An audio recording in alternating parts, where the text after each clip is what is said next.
हे क्योरेस, welcome back to the fake club and अस्सलाम वालेकुम। कैसी हो सब? ठीक है ना? आई होप सब ठीक ही होंगी, बढ़िया ही होंगी। So guys, Sonal and Sharma love story के पिछले पार्ट में हम लोगों ने देखा ही था कि ओह माय गॉड, यहाँ पे तो हमारी शर्मा वो बहुत ही ज़्यादा खुश थी, वो बहुत ज़्यादा एक्साइटेड थी ना अपनी इस बर्थडे को लेकर, जिसके कारण वो खुद ही खुशी खुशी अपने प्यार के लिए, अपनी जानों के लिए दो प्यारे से डायमंड की रिंग भी खरीद ली थी और साथ साथ कुछ शॉपिंग वगैरह भी कर लेती है ना, जिस पे आप घर आने में उसकी थोड़ा रात हो जाती। इधर सोनल कुछ ज़्यादा परेशान हो रही थी कि कब की निकला शॉपिंग के लिए, बट अभी तक नहीं आया, ना कोई कॉल ना कोई मैसेज। अरे रह क्या गई? तो ऐसे ही उसे कल पे कल की जा रही थी, मैसेज भी कर रही थी। तो शर्मा वो देख लेती तो बात नहीं करती, मतलब कॉल नहीं करती, वो भी एक छोटी सी मैसेज का रिप्लाई कर दी थी कि जान मैं बस घर पहुँच ही गई, फिर रूम में जाके कल करती हूँ, ओके रिलैक्स। तो उसके बाद वही करता और थोड़ी देर में अपने घर आ जाती और घर आते ही वो सीधा अपने रूम में जाके अपने और शॉपिंग वगैरह फेंक दी थी और फौरन अपने जानों का कॉल लगा रही थी। तो काफ़ी देर ऐसे बातें वगैरह करते रहती और फिर शर्मा अचानक से कहती, अच्छा एक बात बोलो, फिर बार बार कॉल क्यों क्या जा रही थी? हाँ, कहीं कोई मुझे बहुत ज़्यादा मिस तो नहीं कर रहा है, या फिर शायद मुझसे तो नहीं रहा जा रहा है ना? बोलो, सच बोलो। हाँ। तो सोनल शर्मा जाती, मुस्कुराती और दिल में कहती, लगता है बिल्कुल सही सोचा, अपना सच में बिल्कुल सही कह रही हो, मुझे सच में अब से तो नहीं जाता। तो ऐसे ही सोचती और उसके बारे में सोचते हुए मन वो एकदम से खो जाती। अरे वक्त सोनल वो अपनी मन में कह रहा था ना, अब मन में उसे याद कर रही थी। तो इतने में शर्मा कहती, हाय देखा ना मेरी जान, मेरी बात बिल्कुल सही निकला। ओह गॉड माय लव, अरे मेरे भी कुछ यही हाल है, मुझे भी तुमसे दूर नहीं रहा जाता, दिल तो कर दिया हमेशा तुम्हारे पास रहो, तुम्हारे करीब रहो, तुम्हें हक करके कसम से यार। पर पता नहीं मेरी जान, मेरा ये सपना कब पूरी होगी, कब सच होगी पता है, इसलिए मैं सोच रही हूँ कि। तो इतने में सोनल अचानक खुशी में आती कि हाँ क्या बोला, मुझे सही से सुनाई नहीं दिया।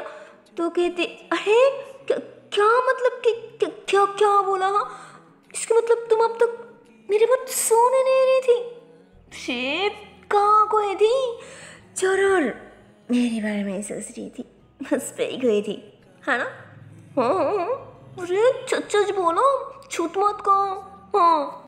तो सोनल कहती, हाँ नहीं देखिए ऐसा कुछ नहीं है, सच में ऐसा कुछ नहीं है, आप भी ना। तो शर्मा कहती, ओहो ऐसा कुछ नहीं है, शर्म आ रहा है? हाँ देखो मैं अच्छे से जानती हूँ किस ऐसी है, यही बड़ी, और सिर्फ ऐसी किया, इससे भी शायद ज़्यादा है, मुझे उल्लू मत समझो, समझी ना? हाँ।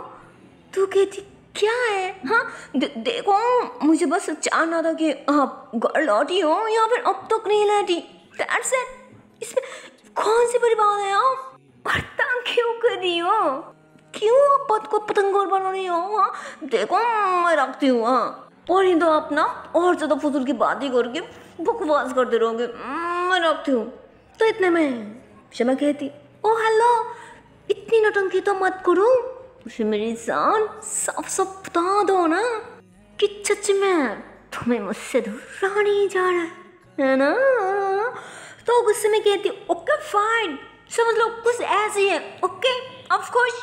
जिस पे वो हंसने लग जाती, वो बहुत ज़्यादा खुशी हो जाती कि हाय अरे मेरी जान फिर एक काम क्यों नहीं करती? हाँ अरे हमेशा के लिए मेरे घर क्यों नहीं आ जाती? अरे आ जाओ ना, फिर देखना कितनी मजा आएगी, कितनी अच्छा लगेगी।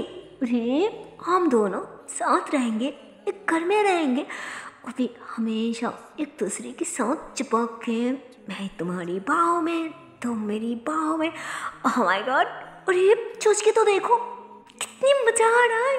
और जब चश्मे ऐसा होगी तब तो पता नहीं क्या हो जाएगी, है ना। तो कहती अच्छा मजा आएगी, मुझे बहुत ज़्यादा। कोई ना, फिर सोचो जब सच के मजा आ रहा है फिर सच में होने की क्या जरूरत है। हाँ, और वैसे भी मैं ऐसे हमेशा के लिए किसी और की गड़ा सकती हूँ, मुझे उसके लिए परमिशन की ज़रूरत होती है। और सबसे बड़ी बात तो है कि साथ रहने के लिए ना एक अच्छा सा रिश्ता होना जरूरी है, और वो है शादी। समझी ना बुद्धू, बड़ी बड़ी आ जाओ। जिस पे क्षमा हंसती की हाय, कसम से मेरी जान, कह दिया ना मेरे दिल की बात। अरे कर लूँगी ना हम भी शादी, इसमें कौन सी बड़ी बात है। सिर्फ शादी तो करनी है ना, बाहर तो नहीं तो फिर तो सुनल कहती हाँ, जितनी इजीली कह रही हो ना, जितनी इजीली सोच रही हो ना, सबको मना बुझा के शादी करना उतना ही ज़्यादा कठिन है, बहुत कठिन है। इतनी इजीली नहीं है जितनी अब सोच रही है, समझी ना बुद्धू। लो अब बहुत हो गया, बाहर से आई हो ना, अच्छे से फ्रेश होके खा लो, मैं भी जा रही हूँ, मुझे भी खानी है। तो कहती क्या अब तक नहीं खाया। तो कहती कैसे ही खाती, टेंशन हो रही थी ना आपकी, इसलिए नहीं खाया। जाओ आप भी खा लो और मैं भी खा रही हूँ। तो कहती है इसलिए तो कह रही हूँ मेरी जान कि मेरे पास आ जाओ, पर तुम्हारी मर्जी। कोई ना, थोड़ी देर वेट कर लो, फिर देखना मैं सबको समझा बुझा के एक कठिन काम भी हासिल करके, मेरी जान को शादी करके मेरे घर पे पक्का ले आ जाऊंगी, प्रॉमिस। अब खुश? तो सुनल खुश हो जाती कि मुझे पता है कि आप जरूर करेगी, अरे मैं भी तो उसी दिन का वेट कर रही हूँ ना। तो कहते हाय मेरी जान कौन, ऐसे तो मत बोलो, मुझसे रहा नहीं जाएगी, फिर ना मैं अभी आ जाऊंगी तो मैं लेने। तो कहती अरे नहीं पागल हो क्या, क्या भी आ जाऊंगी, देखो मैं रखती हूँ अभी ना, कैसी बात करिए, ओके बाय। तो मैं कहती मेरी जान सुनो तो, ओ मैं तो ऐसे कहने वाली होती, पर इससे पहले ही सुनल ने कल कट कर दी थी, जिसपे वो अपनी सांड पकड़ ली थी कि अरे यार असली बात तो मैं कह ही नहीं पाया यार, ये लड़की भी ना। और सुनल से कल कट कर दिया, अब क्या करूँ। कोई ना, भूख लगी है पहले खा लेती हूँ, बाद में मैसेज कर दूंगी, वही सही रहेगा। पागल गई की। तो ऐसे बोल गए और फ्रेश होने चले जाते, और इधर सोना वो भी अब मुस्कुराने लगती। सच को तो ये तो मुझसे ज़्यादा ही पागल है, शादी करने के लिए लगता है इसे भी अब मुझसे दूर रहा नहीं जा रहा। कोई ना मेरी जान, मैं भी तो उस दिन का वेट कर रही हूँ ना, आ जाओ लावन के मुझे लेने, मैं वेट कर रही हूँ। तो इतने में रूम के अंदर उसके पापा आ जाती, और उसके पापा ये बात भी सुन लेती। तो उन्होंने कहती अरे कौन आएगी तुझे लेने। तो घबरा जाती कि क्या, नहीं कोई नहीं पापा, अब कब आई। तो उन्होंने हंसती की अरे तभी आई हूँ जब तुम वो बात कह रहा था, मैं सच में सुन लिया। बोलो सच में कोई आना है क्या, या फिर कहीं तुम्हें कोई पसंद तो नहीं आ गई, किसी को प्यार से आना। देखो बेटा मुझसे छुपाओ मत, और वैसे भी मैं सिर्फ तुम्हारे पापा नहीं हूँ, तुम्हारी फ्रेंड भी हो ना। हाँ तो फिर अरे तुम तो मुझे सब कुछ बेझिझक कह सकती हो, अभी मन खुल के, इसमें कोई प्रॉब्लम नहीं है। और ना मैं कोई बता डालूंगी, और नहीं कोई रुकावट। उसे बेटा अगर तुम इसे चाहती हो, पसंद करती हो, अपनी लाइफ पार्टनर बनाना चाहती हो, फिर तो मैं खुद जाके उसे मेरी बेटी की दुल्हा बना के लेके आऊंगी ना। अरे भाई मेरी एकलौती दामाद होगी, ऐसे कैसे आएगी। मैं तो धूमधाम से पूरी शहर को ताकि पता चल जाए कि अरे भाई किसकी बेटी की शादी हो रहा है, ताकि सबको पता चले कि मेरी एकलौती बेटी की शादी हो रहा है। देखना। तो उसके पापा तो ऐसे ही हंसने लग जाती, और फिर कहती अरे बेटा तुम तो बस एक बार उसका नाम और उसकी पता दे दो, फिर देखना आगे के काम बाकी मैं संभालूंगी। मतलब उन्होंने ऐसे कह दी क्योंकि उन्हें पता था कि जो भी हो, बट मेरी बेटी ऐसा वैसा कोई लड़के को तो कभी पसंद नहीं करेगी, इसे पसंद करती है, शायद वो अच्छा खानदान की होगी ना और कोई लड़का ही होगी, तो इसलिए उन्होंने ऐसे कह रहा था। पर इधर सोनल तो अंदर से कपड़ी होती है यार डर के मारे कि यार अगर एक बार पापा को पता चले ना कि मैं कोई लड़के से नहीं, मैं तो लड़की से प्यार करती हूँ और वो कोई और नहीं, उन्हीं की फ्रेंड की बेटी वो शमा, नहीं नहीं नहीं, अगर उन्हें पता चले फिर तो पता नहीं, शायद हम दोनों को दूर कर देगी और तो अपने फ्रेंड के साथ और दोस्ती भी नहीं रखेगी, वो भी उतार देगी। नहीं नहीं नहीं, मैं नहीं बता सकती, मैं कभी नहीं बता सकती। तो वो ऐसे ही अंदर डरी होती है। तो उसकी पापा कहती, अरे बेटा क्या हुआ, बोलो ना, क्यों, कौन है, कहाँ रहती है और उसका नाम क्या है, उसका पापा क्या करती है, बोलो, इतनी टेंशन क्यों ले रही हो, मैं हूँ ना, तो फिर बोले सारी टेंशन तुम मुझ पे छोड़ दो ना, मैं तुम्हारे पापा हूँ, मैं सब संभालूंगी, तुम मुझे एक बार बता दो। तो कहते अरे पापा छोड़े ना, और ऐसी कोई बात नहीं है, अरे मैं तो बस ऐसे ही कह रही थी, चलिए हम, मुझे भूख लगी है, आपको भी शायद लगी है ना, चलिए चलिए। तो उन्होंने कही थी, बेटा क्या हुआ, तुम मुझसे कुछ छुपा रही हो क्या। तो कहती, अरे नहीं पापा आप भी ना, मैं क्यों कुछ छुपाऊँ, मैं कुछ नहीं छुपा रही हूँ, और चमच को तो अगर ऐसा कोई बात होती है ना तो मैं वादा कर रही हूँ सबसे पहले मैं आपको बताऊँगी और किसी से नहीं, आपको। अब चलिए मुझे भूख लगी है, चलिए। तो उन्होंने कहती, पक्का ना, कुछ भी हो जाए सबसे पहले मुझे ये बताएगी। जिससे वो ऐसे ना मुस्कुराते हुए हाँ कर दी थी, हाँ पापा जरूर, चलिए अब। तो फिर ये दोनों हंसते हुए खाना खाने चले जाते, पर दोनों साथ में खाना खा तो रही थी, बट सोनल अभी भी घबरा रही होती है यार कि आज या कल सबको पता तो चलेगी ना, पर मैं पापा को कैसे बताऊं। ये बहुत बेचास है कि सच को भी छुपा नहीं रहता, पर यार मैं कौन से मुसीबत में फंस गई। तो खाना खाने को बैठा तो था, बट खाना छोड़ के तो ऐसे ही यही बारे में सोच रही होती है। जिस पे उसकी पापा कहती, अरे बेटा क्या हुआ, क्या सोच रही हो, खाना तो खा लो ना। तो कहते, हाँ खा रही हूँ ना, अभी खा रही हूँ, अभी गई है ना। तो फिर दोनों अब टेंशन में तो थे, बट क्या करती, पापा उसके सामने था ना, जिस कारण उसकी दिल ना चाहते हुए भी अपने पापा की खुशी के लिए, अपने पापा के दिल रखने के लिए उसे खाना तो खाना ही पड़ता। और उसके बाद खाना ख़त्म होते ही दोनों एक दूसरे को गुड नाइट बोलती और अपने अपने रूम में चले जाती।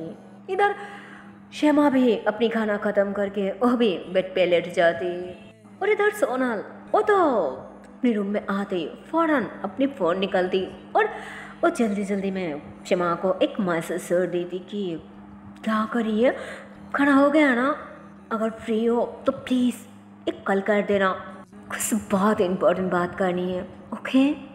तो शमा मैसेज सेंड कर लेती और वो भी मैसेज कर देती कि हाय मेरी जान, अभी तो बात किया ना, तो फिर अभी इतनी इम्पोर्टेंट बात कहाँ से पैदा हो गई। हाँ अच्छा ठीक है, मैं कल कर रही हूँ, तुम अटेंड कर लेना। तो वो ऐसे ही मैसेज करके फ़ौरन कॉल कर दी थी। सोनल भी तो बस उसकी वेट ही कर रही थी ना, तो फ़ौरन कॉल अटेंड कर दी और ऐसे ही घबराते हुए कहती, बहुत बड़ी प्रॉब्लम हो गया। तो शमा एकदम से उठ के बैठ जाती कि प्रॉब्लम, क्या प्रॉब्लम, कहीं तुम ठीक तो हो ना, तुम्हें कुछ हो तो नहीं गया, क्या हुआ बोलो। जिस पे सोनल कहती, ये बुद्धू मुझे कुछ नहीं हुआ, मैं बिल्कुल ठीक हूँ। तो शमा कहती, हाँ तो तुम ठीक हो, फिर प्रॉब्लम क्या है, सब बताओ ना। तो घबरा गई थी कि शायद तुम्हें कुछ हो गया। अरे सीधा बताना चाहिए ना, क्या यार? अच्छा ठीक है, बोलो क्या हुआ? तो कहती वो असल में पापा को शौक हो गया कि मैं किसी को पसंद करती हूँ या फिर मैं किसी को लाइक करती हूँ। तो क्या बोलो यार, सुनल के पास उनके तो समझ जोर से हंसती थी। अरे बुद्धू, तो क्या हो गया? इस बात को लेके परेशान हो रही हो? अरे पागल हो क्या? पर ये तो अच्छी बात है ना कि अंकल को पता चला कि उनकी बेटी किसको पसंद करती है। और ये भी याद आ गया कि उनकी बेटी की शादी की उम्र हुई है, उसकी कोई लाइफ पार्टनर की ज़रूरत है ना? फिर तो मुझे इतनी कुछ सोचने की कोई ज़रूरत नहीं। उन्होंने खुद आके तुम्हारे हाथ मेरे हाथ में सब देगी, हमारी शादी होगी, हम दोनों एक असासा रिश्ते में बन जाएंगे, फिर हमारी असासा एक संसार भी होगी। बोलो कितने अच्छा होगा ना? हाँ? क्या बोलो यार, शमा तो ऐसे बोलकर हंसने लग जाती, मतलब वो मस्ती करने लग जाती। इधर सुनल को गुस्सा आ जाती कि अरे संसार तो गई तेल लेने। मैं अभी सोच रही हूँ कि मैं पापा को बोलूँ तो कैसे बोलूँ, बताओ तो कैसे बताओ कि मैं किसे पसंद करती हूँ, किसे लव करती हूँ, और जिसे लव करती हूँ, जिसे लाइफ पार्टनर बनाना चाहती हूँ, वो कोई लड़का नहीं, कोई लड़की है। पर सोचो अगर उन्हें पता चल गया फिर उन्होंने क्या करेगी? अरे मुझे तो इस बात का डर लग रहा है कि कहीं ये बात पता चलते ही उनकी कमर में जो गान रहते हैं ना खुद को प्रोटेक्ट करने के लिए, उसी गन से मुझे ना मार दे। और सिर्फ मुझे नहीं यार, जब पता चलेगी कि मैं आपको पसंद करती हूँ तब तो शायद उन्होंने आपको भी। नहीं नहीं नहीं, ऐसा नहीं हो सकता, मैं ऐसा होते हुए नहीं देख सकती। मैं खुद को तकलीफ में देख सकती हूँ, खुद की तकलीफ सहन कर सकती हूँ, पर आपकी तकलीफ नहीं नहीं नहीं, ये मुझसे बर्दाश्त नहीं होगा। और इससे अच्छा तो कि मैं कभी आपको बताऊँ ही नहीं कि मैं किसी से प्यार करती हूँ, मैं किसी को चाहती हूँ। हाँ वही अच्छा रहेगा, हम दोनों के लिए वही भला रहेगा। तो वो ऐसे ही घबराने लग जाती। तो शमा उसे शांत करती कि हे रिलैक्स, अरे पागल कुछ नहीं होगा। अच्छा ठीक है, बताना नहीं है ना तो मत बताओ, पर ये बात भी तो चांस है ना, आगे या बाद में अंकल को पता चलेगी, उन्हें बताना ही पड़ेगी। उससे अच्छा है कि अभी पता चले। पर हाँ, तुम्हें बताने की कोई ज़रूरत नहीं है, मुझे थोड़ा और मोहलत दे दो, फिर देखना मैं खुद ही अंकल को बताऊंगी। और मुझे नहीं लगता कि उन्होंने ये सब जानने के बाद मुझे इनकार करेंगी, क्योंकि उन्होंने तुमसे भी ज़्यादा मुझसे भरोसा करती है, मुझे बहुत मानती है अपनी बेटी की तरह, समझी ना? और वैसे भी सच कहो तो मेरी जैसा हॉनेस्ट, मेरी जैसा नेक दिल वाला इंसान तुम्हारे पापा को दूसरी और कहीं नहीं मिलेगी, क्योंकि ऊपर वाला ना मेरे जैसा ये एक ही पर्सन बनाया है, और भी शायद सिर्फ तुम्हारे लिए, क्योंकि रिश्ता शादी ये सब तो ऊपर वाला खुद तय करती है ना। मुझे लगता है हमारी शादी भी उन्होंने पहले से तय कर दिया, हमारी रिश्ता भी उन्होंने पहले से बना चुकी है, इसलिए मेरे बच्चों रिलैक्स रहो, कुछ नहीं होगा। अगर अंकल को पता भी चल जाए ना, फिर भी मुझे नहीं लगता उन्होंने इनकार करेगी, उन्होंने ज़रूर हमें समझेगी, हमारी प्यार को समझेगी, हमें दूसरी की फीलिंग्स को समझेगी। उन्होंने तुम्हें बहुत प्यार करती है, मुझे यकीन है उन पे, उन्होंने कभी मना नहीं करेगी, उन्होंने अपनी बेटी के लिए, अपनी बेटी की खुशी के लिए पक्का हाँ कर देगी।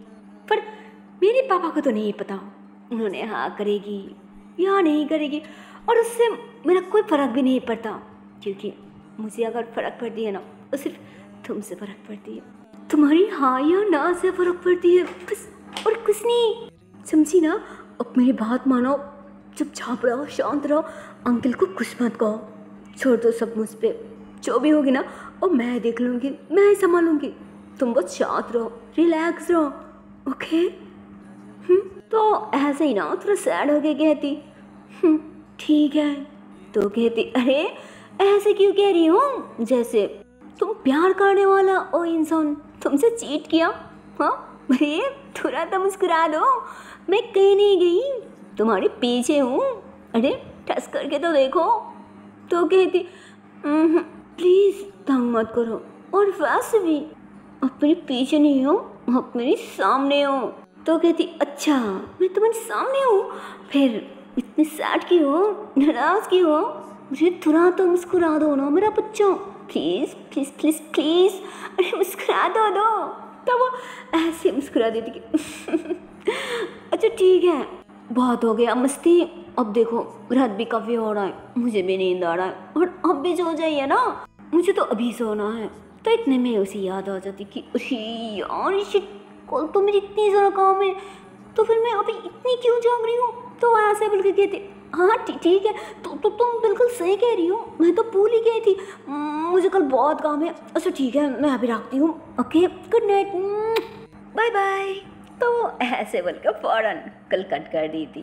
और वो भी सोनल के पापा के बारे में ही सोच के लेट जाती कि हाँ जो भी करना होगा वो मुझे ही करना पड़ेगा, अंकल को भी मुझे ही समझाना पड़ेगा, उन्होंने काफ़ी समझदार हैं, मुझे नहीं लगता कि उन्होंने नहीं समझेगी, उन्होंने ज़रूर समझेगी, मुझे यकीन है। तो वो ऐसे ही सोच के लेट जाती और उसे नींद आ जाती। इधर सोनल भी शमा के बारे में सोचती और उसके बारे में सोचते हुए वो ऐसे ही लेट जाती और थोड़ी देर में उसे भी नींद आ जाती। अरे भाई सुबह होते ही शमा तो मानो वो फ़ौरन अपनी घर से निकाल जाती, वो भी अच्छे से रेडी शेडी हो गए क्योंकि उसे कुछ फ्रेंड के घर जाना था इसीलिए। और वैसे ही गाड़ी ड्राइव करते हुए अपनी जानू को एक प्यारी सा मैसेज छोड़ दी थी कि हेलो जॉन गुड मॉर्निंग। तो वो ऐसे लिखने के बाद एक किस वाला इमोजी भी भेज दी थी कि गुड मॉर्निंग, मैं आज सुबह नहीं आ पाऊँगी, तुम ब्रेकफास्ट कर लेना, मुझे कुछ काम है और हाँ मैं लौट के ही कल कर लूँगी क्योंकि अभी मैं ड्राइव कर रही हूँ ना, मैं ज़्यादा नहीं थोड़ी देर में आ जाऊँगी, रिलैक्स, और ज़्यादा दूर भी नहीं जा रही हूँ, मैं आसपास ही हूँ, इसलिए कह रही हूँ मेरा ज़्यादा टोना मोना शोना गुस्सा तो मत करो और हाँ अच्छी बच्ची की तरह खा लेना, ओके मिल के बात करती हूँ, बाय। तो ऐसे बोल के एक प्यारी से मैसेज छोड़ दी थी। और इधर सोनल तो अभी तक जगी नहीं थी, वो अभी भी सो रहा था, जबकि सुबह के 10 बज रहा था। तो उसकी मेड आके उससे बुलाने लग जाती कि अरे सोनल दी उठिए ना, देखिए अंकल भी चले गई ऑफिस में, पूरा अभी तक नहीं उठी, अरे प्लीज़ उठिए, खाना तो ठंड हो रहा है, खाना तो खा लीजिए ना प्लीज़ सोनल दी। पर वो उससे निकाल दी कि अरे मैं सो रही हूँ ना, जाओ यहाँ से प्लीज़, मुझे डिस्टर्ब मत करो प्लीज़। जिस पे बेचारी मेड क्या ही करती, मालिक की हुक्म था तो वो ना चाहते हुए भी चले जाती, खाना ऐसे ही समेट ली थी और फिर से किचन में ले जाती क्योंकि बाद में भी उसे गर्म करना ही था ना, इसलिए सोचती कि सारी काम हो गया, बैठ के क्या करूँगी, एक काम करती हूँ किचन में ही छोड़ देती हूँ, बाद में जब जरूरत पड़ेगी फिर गर्म करके दे दूँगी, हाँ यही सही रहेगा। तो ऐसे बोल के सारी खाना वगैरह किचन में छोड़ देती और फिर वहीं पे कुछ काम करने लग जाती। और इधर श्यामा वो फाइनली 2-3 फ्रेंड के घर जा चुकी थी ना, उन लोगों को इनवाइट कर रही थी अपनी बर्थडे के लिए, उसके बर्थडे पे आने के लिए।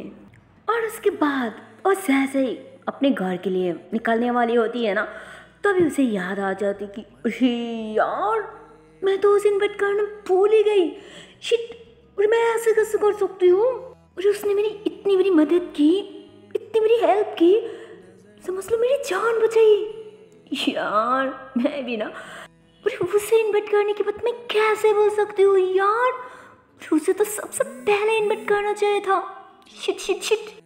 ठीक है चलो अब उसे भी इनवाइट करके आती हूँ। तो वो ऐसे ही सोच के फिर से अपनी गाड़ी घुमा ली थी और अब उसे इनवाइट करने के लिए जाने लग जाती। तो क्या यार आप लोगों को कोई अंदाज़ा हो रहा है क्या कि शमा फाइनली किसे इनवाइट करने के लिए जा रही थी? हाँ भाई जानती हूँ ऑफ कोर्स किसी को याद नहीं है, पर मुझे तो याद है ना, अरे वो वही जिसने शमा की जान बचाया था। अरे आप लोगों को नहीं पता है क्या? क्या यार आप लोग बिना कैसे भूल जाती हो यार, कोई मदद करने वाली, कोई हेल्प करने वाली वो इंसान को, अरे जो मुसीबत वक्त पे हमारी साथ देती है, खुद की परवाह छोड़ के हमें हेल्प करती है, उसे हमें कभी नहीं भूलना चाहिए, कभी नहीं, जिसे शायद हमारी शमा भी नहीं भूली थी, क्योंकि वो सच में उसकी बहुत बड़ी हेल्प किया था, उसकी जान बचाया था। और उसे याद आते ही वो फ़ौरन अपनी गाड़ी लेके उसकी घर के बाहर पहुंच जाती और वहाँ जाते ही वो गाड़ी रुकती और सीधा उसकी फ्लैट पे पहुंच जाती। वहाँ जाके उसकी डोर पे ऐसे ही ना बार बार डोरबेल बजाने लग जाती। तो इतने में ही अंदर से वो जो टट्टू भट्टू था ना यार, उनमें से एक ने बाहर आ जाती और वो बाहर आते ही कहती, लगता है कोई बड़ा पार्टी होगी जो कोई माल लेने आई है। हाँ भाई, पहले ये बोलो किससे मिलना है, बड़ी सरदार से या छोटी भैया जी से, और क्या माल लेनी है मुझे बताओ, मैं भी हेल्प कर सकती हूँ। अरे बताओ ना। तो शमा तो हैरान होके उसे देखने लग जाती और वो क्या कह रही थी उसे तो कुछ समझ ही नहीं आ रहा था कि ये कह क्या रहा है, बोल क्या रहा है। मुझे तो कुछ समझ ही नहीं आ रहा है, क्योंकि उसे तो कुछ भी नहीं पता था ना जॉय के बारे में कि जय क्या काम करती थी और किसके साथ काम करती थी। क्या वो क्रिमिनल है या फिर बहुत बड़ा बिजनेसमैन है, मतलब उसे कुछ भी नहीं पता था। बट हाँ, ये पता था कि वो भला इंसान है, उसकी बहुत बड़ी मदद की। अनजान थी फिर भी खुद की परवाह छोड़ के वो मेरी जान बचाई, इसलिए वो उसे अपने बर्थडे पे इनवाइट करने के लिए यहाँ पे आ चुकी थी। तो कहती, अरे एक सेकेंड रुको, तो मुझे ना सरदार से मिलना है और नहीं भैया जी से मिलना है। अरे मुझे तो सीधा वो जॉय से मिलना है। अगर मेरी अंदाज़ा सही हो ये जॉय की ब्लड है ना, या फिर मैं कोई गलत। तो कहते, अरे नहीं नहीं नहीं, अब बिल्कुल सही जगह पे आई हो ए जॉय। तो इतने में जॉय बाहर आ जाती कि अरे तुम यहाँ कैसे, अरे अंदर तो आओ। अरे तू क्या कर रही है, अंदर तो आने दे।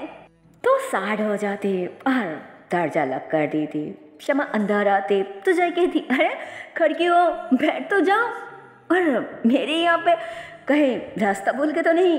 तो शमा कहती, अरे नहीं नहीं नहीं, ऐसी कोई बात नहीं है, मैं जानबूझ के आई हूँ। शुक्र है कि उस दिन तुम्हारी एड्रेस तुम छोड़ गई थी, और नहीं तो मैं तुम्हें ढूंढती कैसे, तुम मुझे मिलती कैसे। थैंक यू यार कि उस दिन एड्रेस दे दी थी।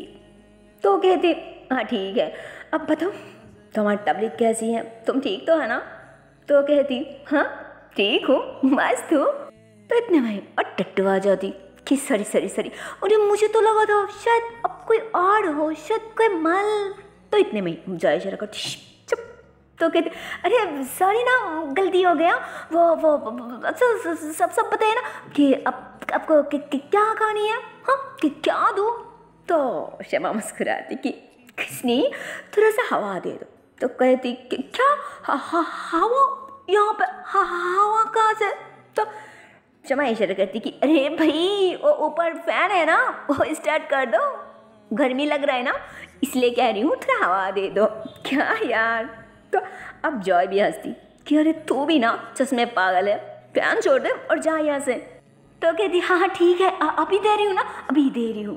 तो ऐसे बोल के फैन छोड़ देती और वहाँ से चले जाती। तो इधर जॉय और शमा थोड़ी देर बातें करती, जिस पे शमा कहती, वो आज मेरे बर्थडे है ना, इसलिए मैं तुम्हें इनवाइट करने आई हूँ, तुम पक्का आओगी ना। तो कहती, क्या तुम्हारा बर्थडे है। तो कहती, हाँ हाँ इसलिए तो आई हूँ ना, क्योंकि अगर उस दिन तुम मुझे नहीं बचाती तब तो इस बर्थडे मेरी लाइफ में कभी ना आती ना। और उस दिन से तुम तो मेरी बहुत अपना हो गई, मानो मेरा भाई हो गई, इसलिए मैं तुम्हारे पास आई हूँ और मुझे यकीन है तुम जरूर आओगी। अच्छा ठीक है, फिर मैं चलती हूँ, मुझे थोड़ा काम है, पर तुम पक्का आ जाना टाइम पे, हाँ। तो जॉय हंसती कि हाँ हाँ ज़रूर आ जाऊँगी पक्का। तो फिर शमा उसे अच्छे से मिल के उसे इन्वाइट करके ओ फिर से अपने घर में बैठती और वापस अपने घर के लिए निकाल पड़ती। बट वो तो अपनी बाई समझ के जॉय को इन्वाइट कर चुकी थी, पर उसे क्या पता है कि उसकी ए भाई क्या उसकी लाइफ में कोई बहुत बड़ी खतरा बन के तो एंट्री नहीं लेगी या फिर कोई मुसीबत, क्योंकि उसे तो कुछ भी नहीं पता था ना कि जॉय सोनाल को पहले से जानती है। और सिर्फ वही नहीं, बचपन में तो सोनाल भी जॉय को अच्छे से जानती थी, अच्छे से पहचानती थी, उसकी दोस्त थी। बट शहर आने के बाद या इतनी सालों में ना कोई एक दूसरे को देखा था और ना ही कोई एक दूसरे को पहचानती है, मतलब कुछ भी नहीं। लेकिन अब तो जाए, सोनाल को पहचान चुकी थी, उसके बारे में जान चुकी थी। और सिर्फ वही नहीं, अब तो बस मौका ढूंढ रही थी उसे मिलने की, उसे अपने प्यार का इजहार कर रही थी। बट ये तो उसकी तरफ से था ना, लेकिन सोनाल की तरफ से वो तो किसी और को पसंद किया था ना, उसके दिल में तो कोई और था ना जो किसी को नहीं पता था।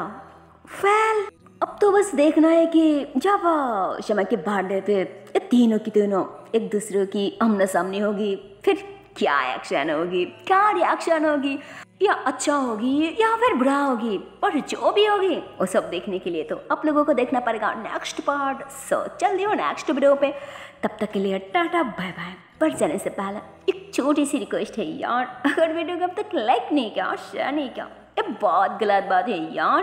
अरे जल्दी से लाइक कर दो, शेयर कर दो और चैनल को कर दो subscribe. Okay tata and bye bye. So take care guys, bye bye.